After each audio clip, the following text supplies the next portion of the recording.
More members here than JLS. What's happening? How is everyone? Am I going to sit there? Okay. What? She's wearing my hat today. Do you guys travel far? Yarmouth. Yarmouth? Okay, cool. Fantastic. You know what? I don't, but it's I'm sure I've been there, or I will go there soon. It's on the East Coast. No, cool. So there you go. There you go. So you guys not enjoying Ali Maz outside? No. So good. Did being a young carer affect your life when it comes to your friends and family? Yeah, you know what? I think it affects everybody around you, you know. But I think for me it was one of those things where, you know, you almost don't know that you're a young carer because you just do what you feel you're supposed to do, and you know, that's look after, you know, in my case, my mother. You know, and for me that was the main thing. That I just wanted to make sure everyone was all right and make sure my brothers and my sisters didn't have to take the burden, and I take responsibility. But you know, of course, it makes people frustrated, and you know, and obviously it's very taxing. And sometimes the person that you're caring for feels like you know, you're spending your whole life looking after them when you should be going out and doing your own thing. But such is life, and you know, you just have to adjust to whatever situation or scenario you're in, and that's what I did, quite naturally. Did you get any help or support when you were a young carer? Yeah, I got support from my friends, my family, and obviously when I met the rest of the boys, Marvin, Aston, and JB. That gave me a lot of support as well, so which was nice, and you know, and I think having something outside of my home, which was a little bit more positive for me to focus on, was a thing that I think really helped more than anything else. This is an Oritse Football announcement. What sort of pressures did you face? Pressures. Like, you know, as I said, when I mean, I was 12 years old when I started caring for my mum.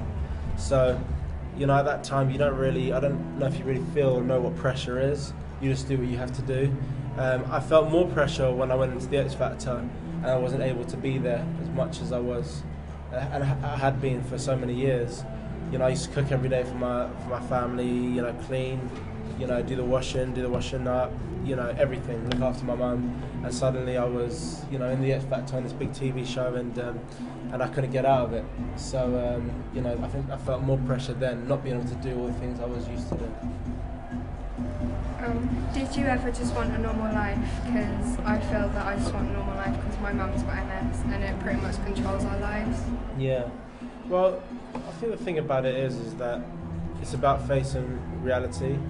You know, I always used to ask myself, you know, why can't this change? Why can't it be different? But that is what it is. But I think it's important to find time for yourself outside of the time that you spend, you know, dedicating, you know, your life to looking after your mum and stuff like that. It's always important to find something else, whether it be, I don't know, whether a Saturday you go to the cinema and that's what you do that Saturday. Do you know what I mean? With your friends, and that's what it is. As I said, like for me, it was JLS. That's what I had. I had to go to rehearsals and focus on my music. But you know, I think it's important to definitely find something that's your time and make sure that you focus on you. You know. How do people your age react to you being a carer? A lot of people are surprised. A lot of people were surprised because for a long time I didn't really say anything. Because as I said, it didn't feel like anything different than what anybody else was doing. It was just my, you know, what I had to go through in my life. Do you know what I mean? But then you kind of realise when people start asking you and the way they react to when you start telling them about, you know, what you've been through, that actually it's not so normal. And actually is quite different in a unique situation. And everybody's situation is unique. I've always felt like, I think my mum has always helped me because she never ever, you know, she always says, you know what, I want you lot to do what you have, you know, your kids, I want you guys to fulfill your dreams, you know, don't focus on me. And if for it to, that's a lot easier when the person who's being cared for isn't so demanding or doesn't think of, you know, doesn't think that they're actually, you know, a burden. And I think that definitely helps. Yeah, I find that music really helps me at home to like relax, like different music for different moods. What sort of stuff helped you to relax to get through the day and that? Singing. I sang from 4 o'clock in the morning to 12:30 at night, to the point where my neighbours were knocking on my door telling me to shut up. So yeah, that helped me, and dancing, and my brothers and my sisters, we all used to do Jackson 5 routines and stuff. So like while we were sweeping, like, and cleaning up, we used to be singing and dancing at the same time and making the atmosphere just a lot more fun. Did you ever get angry because you couldn't do the things you wanted to do?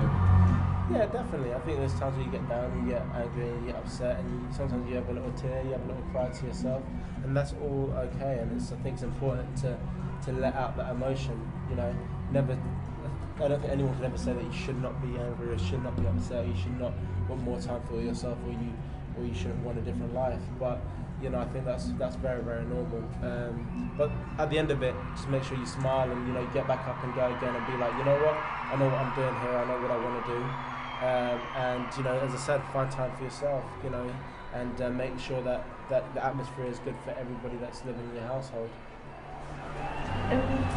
Did you ever think, like, why was the responsibility left with you? I took the responsibility upon myself. So I never actually thought, why is it left with me? And I'm the oldest of my siblings, and I just wanted them to just, you know, not be affected by it at all. You know, and I just wanted to take it all on board myself, which actually I realised maybe wasn't the right thing to do, because I went to the next. Shut up! I actually realised it wasn't. Get this a bit closer. So I actually realised that you know, that wasn't. I actually realised that wasn't the right thing to do. You know, maybe it's important to share the responsibility, so that if I'm not around, or, you know, you're not around, that there's somebody else there that can share that. When you had to take care of not only yourself but the rest of your family, did you ever find yourself getting frustrated and taking it out on everyone else? I never took it out on anyone else, but I did get frustrated at times. But it seemed quite.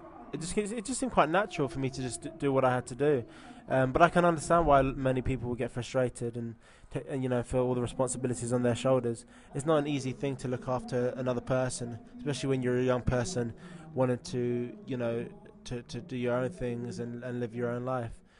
But I think it's just important, as I said, is to make sure you don't do it by yourself, and there is someone there, so that if you're not there, that can take the responsibility on for you.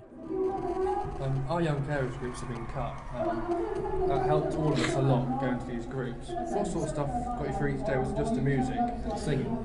No, it wasn't just the music and singing. I would say it would be seeing my little sister smile all the time, and you know, and you know, help around the house and stuff. My brother, and you know, and having a good support network. I don't have a big family. My family's not the closest, but my immediate family is very close, and my friends also was very supportive for me. You know, coming around and helping me out. I think it's important to have help and support, and if you don't have that, try and reach out to have that. That's great. And who's going to see Ollie Murs? Are